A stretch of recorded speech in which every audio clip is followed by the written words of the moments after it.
Ya sekarang kan sebenarnya kalau kita bicara kemarin aja di tempat yang lama saja itu kan juga udah terganti kan, ya kan, ya kan masalah isu perubahan itu. Tapi kalau kami sendiri sangat komitmen ya kita ada perubahan dan perbaikan yang kita perjuangkan.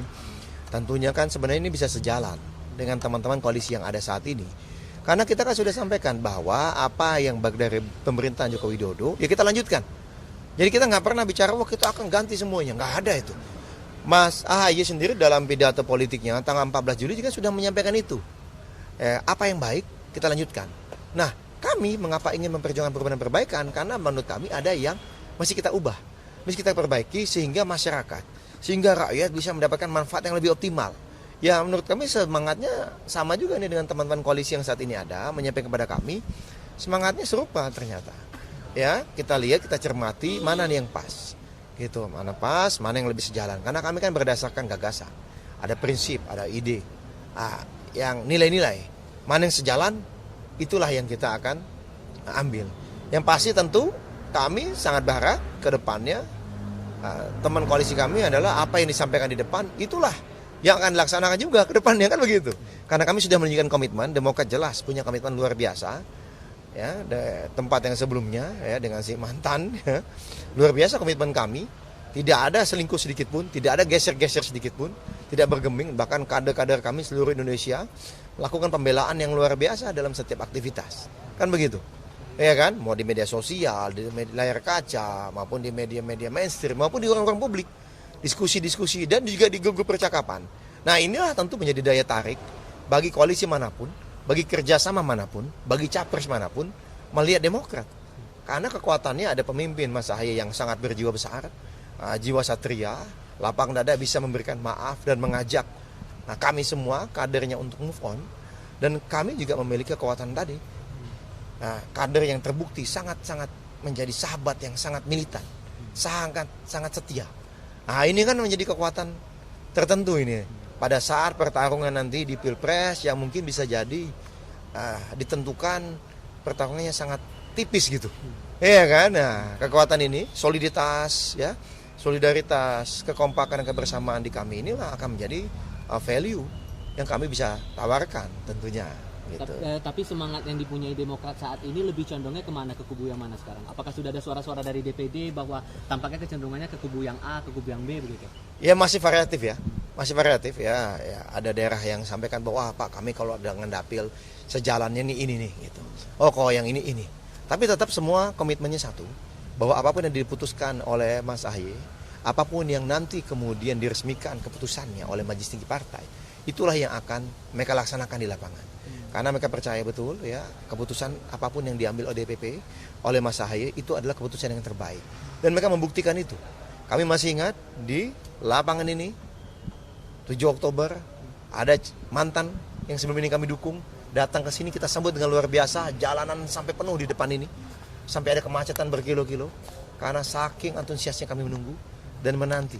Kan begitu. Dan Mas AHY menyampaikan ini adalah pasukannya. Hari ini semua adalah pasukannya AHY, tapi per hari ini adalah pasukannya Mas juga.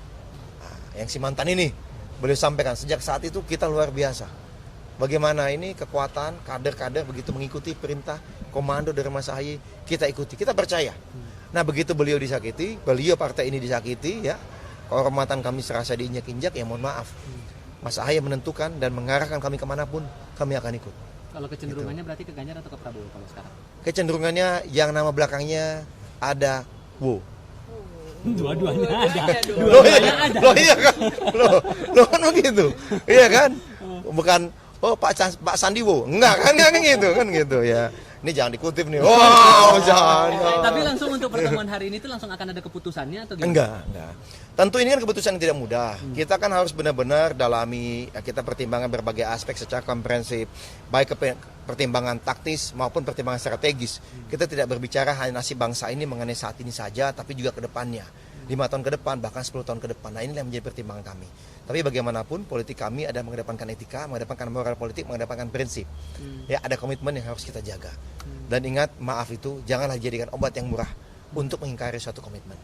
Nah gitu. Ini kok kami bahasanya. Jadi silakan kami juga terus menunggu masyarakat jika ada masukan-masukan, sampaikan saja masukan itu. Bisa melalui media sosial kami, bisa melalui kader-kader kami yang teman-teman temui di lapangan. Silakan, karena semua masukan itu akan kita ramu betul. Ya, kita tentu Mas Ahy ini dengan kebijakannya juga, beliau ingin langkah yang terbaik. Ya, buat masyarakat perubahan, buat rakyat Indonesia, buat bangsa dan negara ini. Nah, langkah itulah yang akan diambil nantinya. Berarti kemungkinannya untuk penetapan arah koalisi Demokrat berikutnya di Rapimnas, karena kabarnya kalau terakhir yang kami kutip dari pernyataannya Pak Benny Kaharman itu kan Rapimnas 13 sama 14 September, betul Pak? Begini, itu gimana? kalau masalah Rapimnas ya itu nanti, ya kan, ada waktu. Tapi sebenarnya keputusan itu adalah dilakukan di MTP, Majelis Tinggi Partai. Rapimnas setahu kami akan dilaksanakan dalam beberapa minggu lagi, tetapi di situ tidak akan diambil keputusan, lebih kepada mungkin menyampaikan arahan-arahan ataupun masukan-masukan. Nah, biasanya begitu. Kalau di Rapimnas ada arahan-arahan dari pimpinan, lalu juga ada masukan-masukan. Bagaimana daerah merespon. Tapi sebelum sampai ke sana, hari ini pun sebenarnya secara dalam skup yang lebih kecil, ketua-ketua setiap provinsi sudah dipanggil untuk memberikan masukan secara langsung. Nah, nantinya teman-teman ketua-ketua di tingkat kabupaten kota itu juga akan memberikan masukan. Apakah langsung datang, apakah tatap muka, ataukah misalnya di satu forum di Rapimnas, itu juga akan kita tentukan. Gitu. Nanti akan ada. Karena ini kan bukan hal yang mudah ya gitu. Bagaimanapun semua gerak langkah ini kita ingin yang terbaik. Jadi arahnya bukan di momen Rapimnas tapi nanti tetap di tangan MTP berarti ya? Oh iya tentu, karena kan ADRT kita MTP. Mas Ahy ini kan ketua umum memang ditugaskan oleh MTP. Beliau juga wakil ketua MTP, mereka juga ditugaskan, kan gitu. Ya, ditugaskan untuk menggali informasi, menjalin komunikasi dengan semua pihak, lalu kemudian mendalaminya, ya, kemudian mempertimbangkannya secara matang-matang, lalu memberikan masukan kepada MTP. Langkah apa sebaiknya yang ditempuh, ke arah mana kita akan berkoalisi. Gitu. Kalau untuk mau Rapimnas nanti itu berarti fokusnya akan ke arah mana kalau begitu? Kemungkinannya? Ya, doakan saja di Rapimnas sudah ada keputusan. Ya, kita doakan saja di Rapimnas sudah ada. Hah? Di Rapimnas nanti akan ada bocorannya? Nggak pakai bocoran. Kalau kita terbuka, ya, kita sudah kemana, kita kemana. Kalau nanti perlu, bahkan bisa jadi kita sudah datang, kan bisa jadi kan kita, atau sudah ketemu dengan salah satu calon dulu, misalnya gitu kan, itu bisa jadi. Banyak cara lah. Yang pasti semua cara yang beretika. Cara yang mengedepankan prinsip-prinsip kebersamaan. Bukan lain di muka, lain di belakang. Itu aja yang bisa saya sampaikan. Apakah nanti kan bisa nih calon presidennya datang ketemu kami, misal, ya kan? Atau kemudian kami mengunjungi, kan bisa saja. Atau misalnya ada deklarasi bersama misalnya dengan ketua-ketua parpol lain, kan bisa saja. Semuanya sangat terbuka. Satu hal yang pasti, Demokrat seperti halnya di tempat sebelumnya, kami tidak pernah mendorong-dorong apalagi memaksakan Mas Ahy sebagai cawapres. Tidak ada itu. Ya, nggak ada itu sama sekali. Jadi saya minta tolong buat yang telah mengingkari kesepakatan dengan kami, yang telah selingkuh, tolong jangan juga lah kami difitnah. Ya, cukup sudah membuat kami sakit hati, ya, membuat kami sakit, ya enggak? Cukup sudah menzolimi kami dengan pengkhianatan dan perselingkuhan. Jangan sakiti kami dengan memfitnah kami lagi, ya.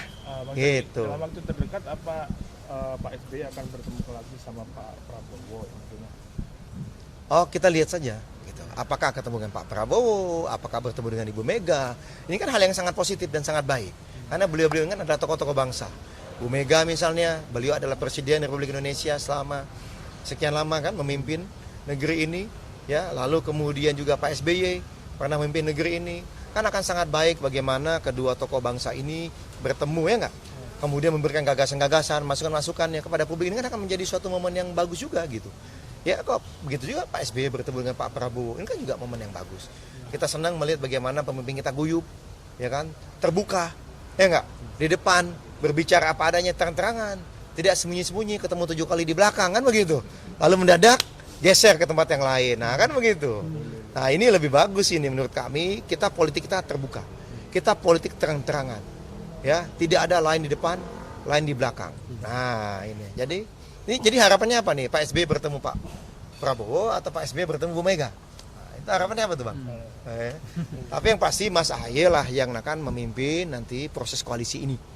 Ya, apakah nanti bertemu dengan tadi teman-teman PDIP, apakah nanti bertemu dengan teman-teman Gerindra, atau akan ada hal-hal yang lain? Nah, kita tunggu.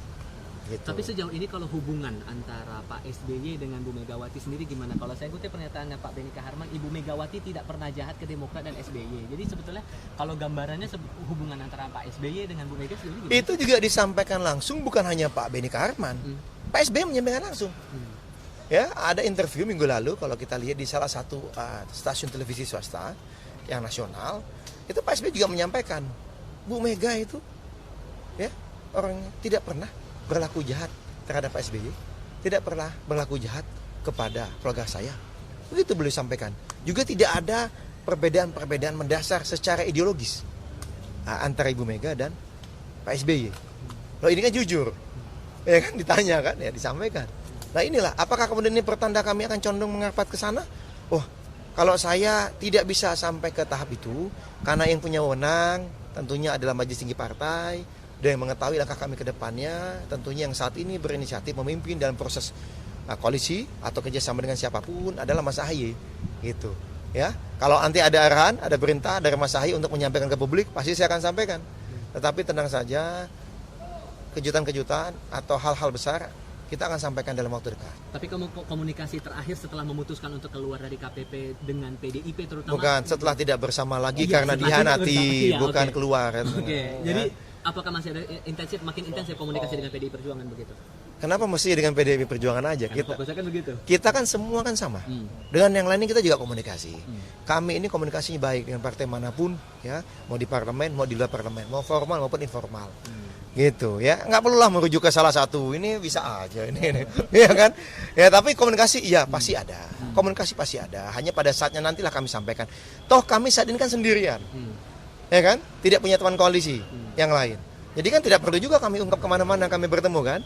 Beda kalau kami saat ini lagi di koalisi mana, tentu kami akan menginformasikan kepada teman-teman koalisi seperti yang selama ini kami lakukan. Gitu. Ya. Semua partai berarti sudah ada komunikasi setelah itu ya? Malah teman-teman lah yang kemudian merespon, mengetahui situasi ini dan menyampaikan, ya tadilah, ya semacam simpati, termasuk ke saya ini. Ini teman-teman saya, tapi saya nggak mau lah, ini kan bukan momentumnya. Udahlah kita mau move on. Ya, apa teksnya teman-teman itu? Ya kan udah gue bilang, udah saya bilang, setiap kali talk show kan, dari puluhan sampai ratusan talk show yang saya ikuti, teman-teman yang berseberangan sama ini ya, yang berada di koalisi berbeda sama ini kan saya menyampaikan, hati-hati Jak, nanti kamu ditinggal, nanti kamu dibohongi. Dari Oktober 2022 ada talk show seperti itu. Yang ngomong siapa? Beberapa teman partai lain. Ya, beberapa teman partai lain. Saya bilang enggak, ini orang baik. Ketemu kami bilang ini orang baik, kita harus dukung dia. Ya kok kejadian sekarang kayak gini ya udahlah. Mereka juga ngomong, kan udah gue bilang ya, kan sudah saya bilang. Ya kan, emang pahit gitu. Kita dapat pelajaran berharga, tapi kami sudah move on. Ya sudah move on. Ya, alhamdulillah kita sudah bergerak lah, maju ke depan. Itu tadi saya sampaikan, kami bersyukur. Kami punya ketua umum yang punya hati luar biasa, punya jiwa satria yang luar biasa, sangat pemaaf. Beliau bisa memaafkan orang yang mengkhianati dan menyakiti kita. Ini kan mengkhianati dan menyakiti partai, bukan hanya beliau. Dan beliau kemudian mengajak ayo kita move on. Dan beliau loh mengucapkan, mungkin beliau yang pertama mengucapkan secara terbuka selamat kepada pasangan calon mantan ini, gitu, ya. Gitu. Oke, makasih ya teman-teman ya.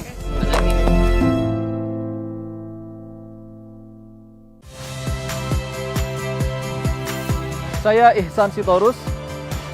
Saksikan program-program Kompas TV melalui siaran digital, pay TV dan media streaming lainnya. Kompas TV, independen, terpercaya.